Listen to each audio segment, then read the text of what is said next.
For centuries, the Galactic Empire expanded across the stars with unmatched efficiency. They absorbed countless species and civilizations, either through diplomacy or, more often, brute force. Entire worlds bowed to their fleet, their might, and their insurmountable technological edge. No race had ever defied them and survived for long. Yet, when they turned their attention to a small, relatively young species on a blue planet in the Sol system, humans, they met an unexpected response. Chapter 1: The Empire Arrives. The Imperial star cruiser Aurora Ascendant dropped out of hyperspace just beyond the orbit of Pluto, its sleek metallic hull reflecting the distant sun as it loomed over the outer solar system. To most species, this arrival would have been a sign to submit, but as the ship scanned the planets of the system, it found something unusual. Human ships, small, comparatively primitive, had formed a loose perimeter along the edges of their solar system. Not even their own starbase, built on the edge of the Kuiper Belt, had the kind of heavy armament that could make a scratch on the Aurora Ascendant. The humans were clearly aware of the Empire's arrival, but rather than flee or send a surrender signal, they stood their ground. The Imperial commander, Archon Voss, scoffed as he took in the sight on the view screen. "Typical primitives," he muttered. "This will be over quickly." But before he could issue the order to advance, a communication request came through. It was unexpected. Most races didn't dare communicate first with the Empire.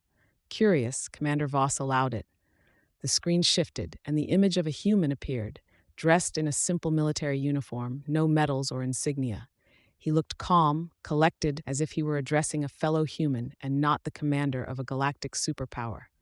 "To the commander of the Imperial Star Cruiser," the man said, his voice firm but polite. "I am Admiral David Chen of the United Earth Space Forces. We see you've entered our system. I must ask what business the Empire has here." Commander Voss sneered. "Your system has been marked for annexation by the Galactic Empire. You should consider this your one and only opportunity to surrender and join us peacefully. Refusal will result in consequences." Admiral Chen's face didn't change, but his eyes seemed to harden. "Our people value peace, but we will not be annexed by force. We suggest that you withdraw and inform your empire that humanity does not take kindly to threats." Voss laughed.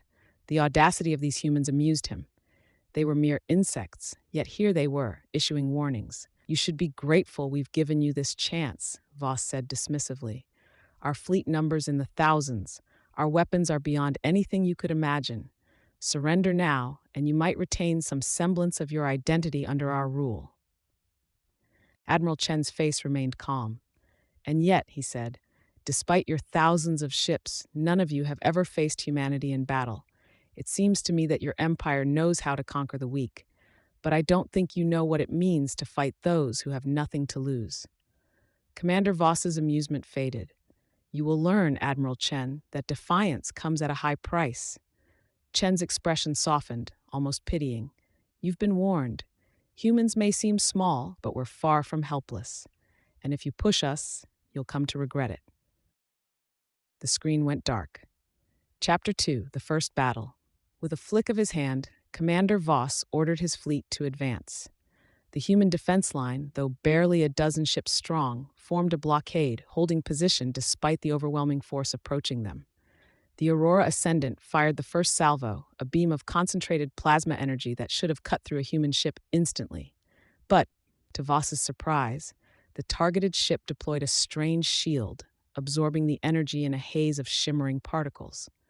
Moments later, the human ship fired back, not with lasers or energy beams, but with projectiles. At first, Voss dismissed the weapons as primitive, outdated. But as the projectiles made contact with his shields, they released bursts of electromagnetic energy, destabilizing the Empire's advanced systems. Alarms blared throughout the Aurora Ascendant. The bridge crew scrambled to compensate, diverting power and recalibrating the shields. Meanwhile, more human ships closed in, deploying tactics that the Empire had rarely seen. They used cloaking devices, electronic warfare, and even artificial debris fields to confuse and evade. "They're adapting," one of Voss's officers said in disbelief. "They're using their own weaknesses as a strength."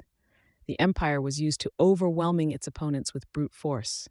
Yet these humans, with their limited resources, had developed a strategy so unconventional that it threw the Empire's war doctrine into chaos.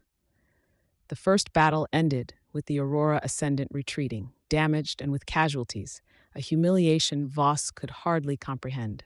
Chapter 3: Humanity's Resolve. Days later, the Empire sent a second, larger fleet. This time, they came in formation, prepared to face the humans' unconventional tactics head on. But the humans were waiting, and they had prepared for even more resistance. Every human colony and station from the asteroid belt to Mars had been fortified. Civilian transports had been converted into missile carriers, and mining drones were repurposed as automated defense turrets.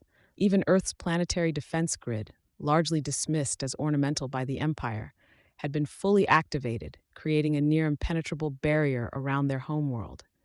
As the Empire's fleet advanced, they found themselves facing an overwhelming barrage of firepower. And yet, the humans hadn't even deployed their strongest weapon. Realizing they needed to drive a wedge between the Empire's forces, Admiral Chen called for humanity's last, most devastating weapon: the Omega Protocol. Chapter 4: The Omega Protocol.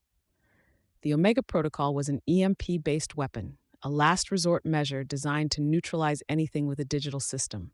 Its use would devastate human technology too, but Admiral Chen understood the stakes. They needed a deterrent so powerful that the Empire would think twice before ever entering their system again. When the Imperial fleet reached Mars's orbit, Admiral Chen initiated the Omega Protocol. A massive EMP wave was released, disabling the Empire's ships in a matter of seconds. Simultaneously, human ships shut down all electronic systems, bracing for the fallout. The result was catastrophic. The Imperial fleet floated, powerless, their advanced ships rendered useless. Human salvage crews worked swiftly, taking down the defenseless Empire ships with boarding parties and hand-to-hand combat. The Empire had never experienced a loss on this scale. In mere hours, the once dominant fleet had been reduced to debris, and the surviving soldiers were taken prisoner. Chapter 5: A Final Warning. A few days later, Admiral Chen sent a message to the Empire's command.